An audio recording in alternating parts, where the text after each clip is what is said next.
Hello बच्चों, आज की इस वीडियो में हम कक्षा 9 का हिंदी का त्रैमासिक परीक्षा का पेपर देखेंगे। इसमें जो पहला प्रश्न है, सही विकल्प चुनिए।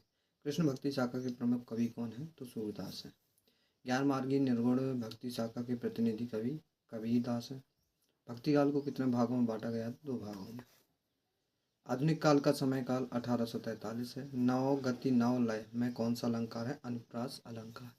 आचार्य रामचंद्र शुक्ल के अनुसार हिंदी पद्य साहित्य को कितने भागों में बांटा गया है? 4 भागों में। रिक्त स्थानों की पूर्ति देख लेंगे। पहला है, दो बैलों की कथा के रचनाकार प्रेमचंद हैं। काव्य की सुंदरता बढ़ाने वाले तत्व को अलंकार कहते हैं। रामचरित की रचयिता हनुमान वाहक है। को हिंदी साहित्य का स्वर्ण युग माना गया है भक्ति काल को। सगुण भक्ति धारा को 2 भागों में बांटा गया है। भारतेंदु कितने भागों में? 2। भारतेंदु युग के प्रमुख कवि हैं भारतेंदु हरिश्चंद्र। सही जोड़ी देख लेंगे। हीरा मोती, ये क्या था? ये जो था हीरा मोती बैलों के नाम थे। कांजी हाउस, यहाँ पे पशुओं की हाजिरी, पशुओं का ये जेल था। दूसरे का यहाँ पे है। तीसरा गया, गया का झूरी का साला। 2 बैलों की कथा प्रेमचंद। पखा पखी पक्ष विपक्ष जोग का योग हो जाएगा। सत्य सत्य देख लेंगे। ईश्वर तो प्रत्येक जीव की श्वास में विद्यमान है, सही है। कालिंदी कल्द कट में डरना में अनुप्रश्न का सही है। तीसरा वाला गलत, चौथा सही, पांचवा गलत, छठवां सही। एक शब्द में उत्तर देख लेंगे।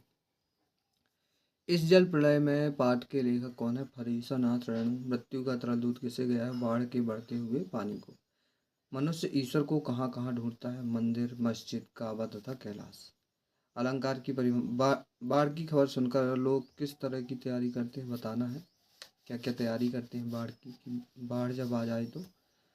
अलंकार की परिभाषा, काव्य की शोभा बढ़ाने वाले तत्व अलंकार कहलाते हैं। रस की परिभाषा, काव्य में आने वाला आनंद रस कहलाता है। यहाँ से क्रमशः कब सभी क्वेश्चन देख लेने हैं हमें। कांजी हाउस में पशुओं की हाजिरी क्यों ली जाती थी?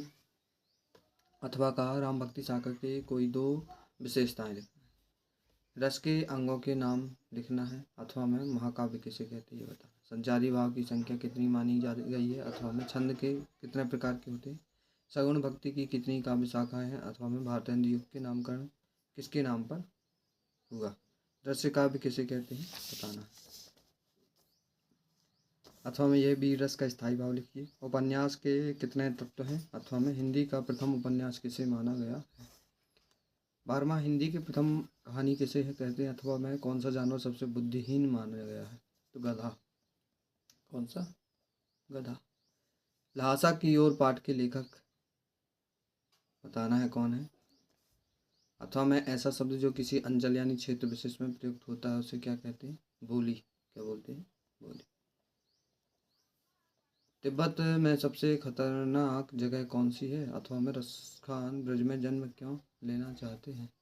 रस्सी यहाँ किसके लिए प्रयोग हुआ है? वह कैसी है? इस संसार में सच्चा संत कौन कहलाता है? साखियाँ और शब्द के रचनाकार कौन है? मृत्यु का तरल दूत किसे कहा गया है?